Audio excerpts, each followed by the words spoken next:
এইখানে দেখুন, এটা এমন একটা শক্তিশালী মিসাইল যা গোটা পৃথিবীর মধ্যে মাত্র 3-4টে দেশের কাছে রয়েছে, তার মধ্যে রয়েছে আমাদের ভারত। এটা দেখতে হয়তো একটা সাধারণ মিসাইলের মতোই, কিন্তু এর মধ্যে যেসব সিস্টেম রয়েছে সেইগুলো সহজে যে কোনো দেশ বানাতে পারে না। আর সবচেয়ে বড় ব্যাপার, ভারত থেকে এই মিসাইল ছাড়লে চীনের মাটিতে যে কোনো টার্গেটকে ধ্বংস করে দেওয়ার ক্ষমতা রাখে এই মিসাইল। 2024 সালে মিশন দিব্যাস্ত্রের মাধ্যমে আমাদের ভারত দেখিয়ে দিয়েছে যে এই অত্যাধুনিক শক্তিশালী মিসাইল আমেরিকা, রাশিয়া, চীনের পরে আমাদের ভারতের হাতেও চলে এসেছে। কিন্তু এখন প্রশ্ন হলো, এই মিসাইল আসলে কত শক্তিশালী? এটা কি শুধুই একটা মিসাইল, নাকি এটা আমাদের ভারতের এমন একটা শক্তিশালী ব্রহ্মাস্ত্র যা দিয়ে চীনকে সহজেই ভয় দেখানো যাবে? আর সবচেয়ে বড় প্রশ্ন, চীনের সবচেয়ে শক্তিশালী মিসাইল DF-41 কে কি আমাদের ভারতের এই মিসাইল টেক্কা দিতে পারবে? আজকের এই ভিডিওতে এই পুরো বিষয়টাকে নিয়ে সহজভাবে আলোচনা করব। তো আসুন শুরু করা যাক। 1980-90 সালে আমাদের ভারত যখন প্রথম মিসাইল বানানো শুরু করেছিল, তখন আমাদের ভারতের লক্ষ্য তেমন একটা বড় ছিল না। ভারত প্রথম অগ্নি-1 মিসাইল তৈরি করেছিল 700 থেকে 900 কিলোমিটারের মধ্যে শত্রুপক্ষের টার্গেটকে ধ্বংস করার জন্য। আমাদের ভারত মূলত প্রতিবেশী দেশগুলোর কথা মাথায় রেখে এই মিসাইল প্রথম তৈরি করেছিল, যেমন বাংলাদেশ, পাকিস্তান। এরপর ধাপে ধাপে আসে অগ্নি-2, অগ্নি-3। অগ্নি-2 যা প্রায় 2000 কিলোমিটারের মধ্যে শত্রুপক্ষের টার্গেটকে ধ্বংস করার ক্ষমতা রাখে, আর অগ্নি-3 প্রায় 3 থেকে 3500 কিলোমিটারের মধ্যে টার্গেটকে ধ্বংস করার ক্ষমতা রাখে। তারপর 2018 সালে অগ্নি-4 মিসাইলকে ভারতীয় সেনাবাহিনীদের হাতে তুলে দেয়, যার রেঞ্জ প্রায় 4000 কিলোমিটার। এইভাবেই আমাদের ভারত সময়ের সাথে সাথে নিজের মিসাইল প্রযুক্তিকে দিনকে দিন উন্নত করেছে। কিন্তু এত ধরনের মিসাইল বানানোর পরেও আমাদের ভারতের একটা ফাঁক ছিল, সেই ফাঁকটা হলো চীন। আমাদের ভারত অগ্নি-4 মিসাইল বানানোর পরেও চীনের সমস্ত জায়গাকে এই মিসাইল রেঞ্জের মধ্যে আনতে পারেন। বিশেষ করে চীনের উত্তর দিকে শহরগুলোকে, যেমন বেজিং, হারবিন, সেনিয়াং, এই সমস্ত শহরগুলোকে অগ্নি-4 মিসাইল কাভার করতে পারতো না। তখন আমাদের ভারত বুঝতে পেরেছিল যে শুধু পাকিস্তানের কথা ভেবে মিসাইল তৈরি করলে হবে না,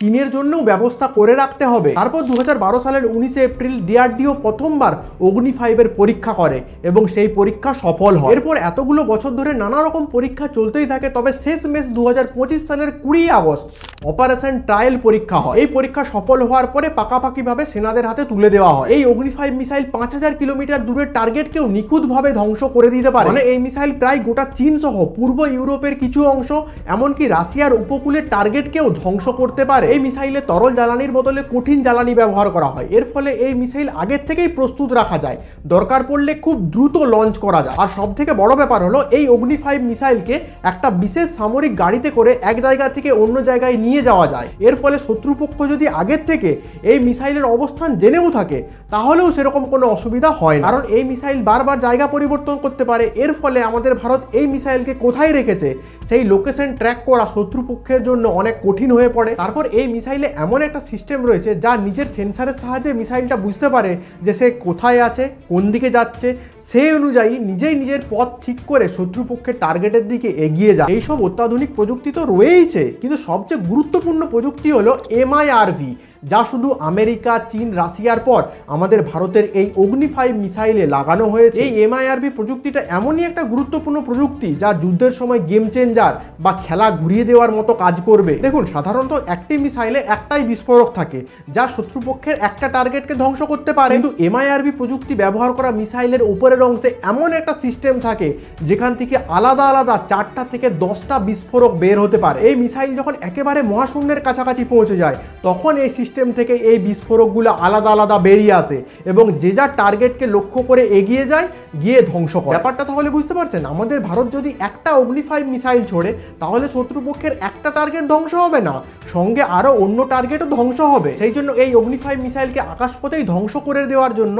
শত্রুপক্ষের দেশ যদি অ্যান্টি মিসাইল ছুড়ে, তাহলেও সেরকম কোনো অসুবিধা হবে না, কারণ এই মিসাইল থেকে হঠাৎ করে 4-5টা বিস্ফোরক আলাদাভাবে ছড়িয়ে পড়বে, তাদের প্রত্যেকটারই গতিপথ আলাদা হবে। তখন শত্রুপক্ষের দেশের কাছে যদি উন্নত মানের ডিফেন্স সিস্টেম না থাকে, তাহলে একসঙ্গে এতগুলো টার্গেট সামলাতে পারবে না। এর মানে MIRV প্রযুক্তি শুধু আক্রমণের ক্ষমতা বাড়ায় না, সঙ্গে প্রতিপক্ষের ডিফেন্স সিস্টেমকে ফাঁকি দিয়ে টার্গেট ধ্বংস করে দেওয়ারও ক্ষমতা রাখে। তাহলে এখন আপনারাই ভাবুন, এই প্রযুক্তি আসলেই কতটা শক্তিশালী, যা গোটা বিশ্বের মাত্র কয়েকটা দেশের মধ্যে রয়েছে।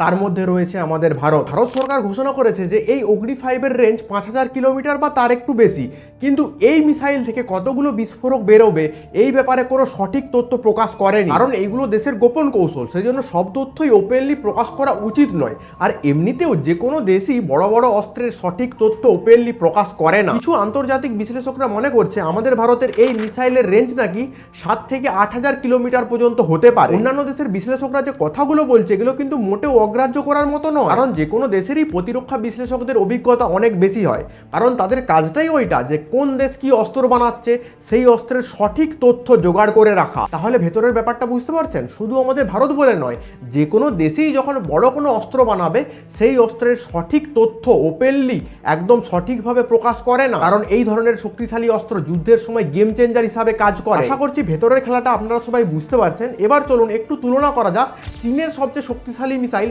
DF-41 এর সঙ্গে আমাদের ভারতের এই অগ্নি 5 মিসাইলের। চীনের এই মিসাইল প্রথম প্রকাশ্যে দেখা গিয়েছিল চীনের 70তম প্রতিষ্ঠা বার্ষিকীর সামরিক কুচকাওয়াজে। বিভিন্ন প্রতিরক্ষা বিশ্লেষণী সংস্থাগুলোর অনুমান অনুযায়ী এই মিসাইল 12 থেকে 15,000 কিলোমিটার দূরের টার্গেটকে আঘাত করতে পারে, সেই জন্য এটাকে ইন্টারকন্টিনেন্টাল মিসাইল বলা হয়। এই 12 থেকে 15,000 কিলোমিটার মানে ভাবতে পারছেন, চীন থেকে যদি মিসাইল লঞ্চ করা হয় তাহলে আমেরিকার মাটিতে থাকা টার্গেটকে আঘাত করতে পারে। এইখানে আবার চীনের কাণ্ডটা দেখুন, চীন কিন্তু সরকারিভাবে প্রকাশ করেনি যে এই মিসাইলের আসল রেঞ্জ কতটা, কিন্তু প্রকাশ করেছে যে এই মিসাইল নাকি 10টা বিস্ফোরক বয়ে নিয়ে যেতে পারবে। তবে এখানেও আমাদের ভারত আমেরিকা সহ বিভিন্ন প্রতিরক্ষা বিশ্লেষকরা মনে করেন যে এত লম্বা এত দূরপাল্লা রেঞ্জের মিসাইলে 3 থেকে 5টা বিস্ফোরকই নিয়ে যাওয়া সম্ভব। বিশ্লেষকরা এটাও মনে করে যে 10টা বিস্ফোরক রাখলে সেই মিসাইলের ওজন অটোমেটিক বেড়ে যাবে, আর ওজন বাড়লেই সেই মিসাইলের 12 থেকে 15,000 কিলোমিটার রেঞ্জ কভার করা কিন্তু অনেক কঠিন হয়ে পড়বে। এখন হয়তো আপনাদের মনে হতে পারে যে আমাদের ভারতের থেকে তো চীনের কাছে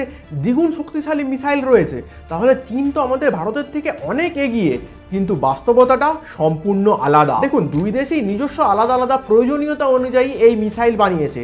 চীন মূলত মিসাইল বানিয়েছে আমেরিকাকে টেক্কা দেওয়ার জন্য। চীন থেকে আমেরিকার দূরত্ব হাজার হাজার কিলোমিটার, সেই জন্য চীনের দরকার ছিল এমন একটা মিসাইল যেই মিসাইল এই দূরত্ব অতিক্রম করতে পারবে। সেই প্রয়োজন অনুযায়ী চীন এই মিসাইল বানিয়েছে। আর আমাদের ভারতের প্রয়োজনীয়তা সম্পূর্ণ আলাদা। ভারতের প্রধান পারমাণবিক প্রতিপক্ষ দেশ পাকিস্তান, চীন, এই দুটো দেশই ভারতের কাছাকাছি অবস্থিত। তার মধ্যে পাকিস্তানের জন্য তো অগ্নি 2 অগ্নি 3 যথেষ্ট, কিন্তু আসল সমস্যাটা ছিল চীনকে নিয়ে। আমি তো আগেই বলেছি চীনের এই সম্পূর্ণ এলাকা কভার করার জন্য আমাদের ভারতের হাতে সেরকম মিসাইল ছিল না। তাই এই সমস্যা মেটানোর জন্য আমাদের ভারত বানিয়েছে অগ্নি 5, যা চীনের পুরো এলাকা কভার করবে। এবার আসি আসল কথায়, এই ধরনের বড় বড় অস্ত্র কিন্তু সবই পারমাণবিক অস্ত্র, আর যে কোনো দেশই পারমাণবিক অস্ত্র ব্যবহার করার জন্য বিভিন্ন রকমের নীতি ব্যবহার করে। এই নীতি মানে সহজ ভাষায় বললে কোন দেশ কখন পারমাণবিক অস্ত্র ব্যবহার করবে, কখন পারমাণবিক অস্ত্র ব্যবহার করবে না, এই সব বিষয়গুলো আগের থেকেই ঠিক করে রাখা থাকে যে কোনো দেশে। কারণ যে কোনো পারমাণবিক অস্ত্রই কোনো সাধারণ অস্ত্র নয়। একটা পারমাণবিক অস্ত্র ব্যবহার করা মানে বিশাল ধ্বংসের সম্ভাবনা থাকে।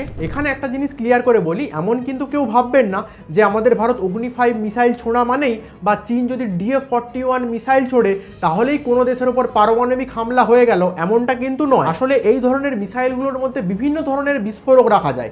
যদি এই মিসাইলের মধ্যে পারমাণবিক বিস্ফোরক রেখে কোনো দেশের উপর হামলা করা হয় তাহলে সেটা হবে পারমাণবিক হামলা, আর যদি সাধারণ বিস্ফোরক রেখে কোনো দেশের উপর হামলা করা হয় তখন সেটা পারমাণবিক হামলা হবে না। তাহলে পুরো ব্যাপারটা বুঝতে পারছেন, জাপানে যে পরমাণু বোমা ফেলা হয়েছিল সেটা ফেলা হয়েছিল প্লেন থেকে, আর বর্তমানের এই আধুনিক যুগে সেই পরমাণু বোমা এখন এই মিসাইলের মাধ্যমে ফেলা যায়। আমাদের ভারত এই পারমাণবিক অস্ত্র ব্যবহারের ক্ষেত্রে যে নীতি ব্যবহার করে তার নাম ক্রেডিবল মিনিমাম ডিটারেন্স। এই নীতির আবার দুটো মূল কথা রয়েছে। প্রথমটা নো ফার্স্ট ইউজ, মানে হলো আমাদের ভারত প্রথমে কোনো দেশের উপর পারমাণবিক অস্ত্র দিয়ে হামলা করবে না। দ্বিতীয়, যদি প্রথমে কোনো দেশ ভারতের উপর পারমাণবিক অস্ত্র দিয়ে হামলা করে তখন আমাদের ভারত পারমাণবিক অস্ত্র ব্যবহার করবে। আর সেই জন্য আমাদের ভারত বানিয়ে রেখেছে সেকেন্ড স্ট্রাইক ক্ষমতা। এই সেকেন্ড স্ট্রাইক ক্ষমতা মানে হলো কোনো দেশের প্রথম পারমাণবিক আঘাত সহ্য করার পরেও আমাদের ভারতের কাছে ক্ষমতা আছে সেই দেশের উপর পাল্টা পারমাণবিক হামলা করা। আর এই অগ্নি 5 মিসাইল বানানোর ফলে আমাদের ভারতের সেকেন্ড স্ট্রাইক ক্ষমতা আরও শক্তিশালী হয়ে গেছে। সেই জন্য এখন আমাদের ভারতের যে কোনো শত্রু দেশই এটা ভাবতে পারবে না যে ভারতের উপর একটা পারমাণবিক হামলা করলেই ভারতের সব পারমাণবিক ক্ষমতা শেষ। আর আমি তো আগেই বলেছি এই মিসাইলকে এক জায়গা থেকে অন্য জায়গায় খুব সহজেই নিয়ে যাওয়া যায়, দ্রুত লঞ্চ করা যায়। এর থেকে আরও বড় ব্যাপার, 2018 সালেই আমাদের ভারত নিউক্লিয়ার ট্রায়াড সম্পন্ন করে ফেলেছে। এর মানে হলো স্থল, জল, আকাশপথে এই তিনটা ক্ষেত্রেই পারমাণবিক অস্ত্র দিয়ে শত্রুপক্ষের দেশকে আক্রমণ করার ক্ষমতা অর্জন করে ফেলেছে। আর এই অগ্নি সিরিজের সব মিসাইলই পারমাণবিক বিস্ফোরক বহন করতে সক্ষম। সেই জন্য এই অগ্নি সিরিজকে স্থলপথ থেকে পারমাণবিক হামলার মূল স্তম্ভ বলা হয়। এরকম জলপথ থেকেও আক্রমণ করার জন্য আলাদা ব্যবস্থা আছে, আবার আকাশপথ থেকেও আক্রমণ করার জন্য আলাদা ব্যবস্থা করে রেখেছে আমাদের ভারত। এই ব্যবস্থাগুলো নিয়েও আমি আগামী দিনে আলাদা আলাদা ভিডিও বানাবো, সেই জন্য আমাকে সাবস্ক্রাইব বা ফলো করে রাখতে পারেন। চীনও আমাদের ভারতের মতো নো ফার্স্ট ইউজ নীতি ব্যবহার করে, কিন্তু চীন খুব দ্রুত নিজের পারমাণবিক অস্ত্রের সংখ্যা ক্রমশ বাড়িয়ে চলেছে। আসলে চীন চাইছে আন্তর্জাতিক স্তরে সামরিক ও পারমাণবিক শক্তিতে আমেরিকাকে টক্কর দিতে। তাহলে অ্যাট দ্য এন্ড কি দাঁড়ালো, অগ্নি 5 শুধু একটা দূরপাল্লা মিসাইল নয়, এটা আমাদের ভারতের স্থলভিত্তিক পারমাণবিক ক্ষমতার একটা গুরুত্বপূর্ণ অংশ। এর মধ্যে সমস্ত রকমের আধুনিক প্রযুক্তি ব্যবহার করে এটাকে বানিয়েছে আমাদের ভারত। ভাবুন তাহলে, আমাদের ভারত তো নো ফার্স্ট ইউজ নীতি ব্যবহার করে, আর এই নীতিতে যদি আমাদের ভারত পাল্টা জবাব দেওয়ার ক্ষমতাকে না শক্তিশালী করে, তাহলে আসল যুদ্ধের সময় আমাদের ভারত বিপদে পড়তে পারে। এই অগ্নি 5 এর মাধ্যমে আমাদের ভারত আন্তর্জাতিক মহলে বার্তা দেয় যে এখন আমাদের ভারত আর কোনো দেশের কাছে সহজে মাথা নত করবে না, কারণ এখন আমাদের হাতে আছে একটা নির্ভরযোগ্য শক্তিশালী প্রতিরোধ ব্যবস্থা, যা ভবিষ্যতে আরও উন্নত হবে। আর চীনের সঙ্গে তুলনায় আমি তো বললামই যে দুই দেশের লক্ষ্য আলাদা, প্রয়োজন আলাদা, সেই জন্য মিসাইলের ক্ষমতাও আলাদা আলাদা। এখন ভবিষ্যতের দিকে তাকালে মিসাইলের গল্পটা কিন্তু এখানেই শেষ হচ্ছে না। আমাদের ভারত অলরেডি অগ্নি 6 এর কাজ শুরু করে দিয়েছে, যার রেঞ্জ হবে 10 থেকে 12,000 কিলোমিটার। এতে লাগানো থাকবে আরও উন্নত MIRV প্রযুক্তি। দেখুন, কোনো দেশের পারমাণবিক ক্ষমতা শুধু মিসাইলের রেঞ্জ বা সংখ্যা দিয়ে বিচার করা যায় না। আসল জিনিস হলো একটা দেশ প্রথম আঘাত সহ্য করার পরে তার পাল্টা জবাব দেওয়ার ক্ষমতাটা কতটা শক্তিশালী। আর এখানেই আমাদের অগ্নি 5 ভারতকে শক্তি যোগাতে সাহায্য করে। তো আজকের ভিডিও বাস এই পর্যন্তই। এই অগ্নি 5 নিয়ে আপনাদের কি মতামত তা কমেন্ট সেকশনে অবশ্যই জানাবেন। ভিডিওটা ভালো লেগে থাকলে একটা লাইক, একটা সাবস্ক্রাইব করে যাবেন। দেখা হচ্ছে পরের একটা ভিডিওতে। জয় হিন্দ।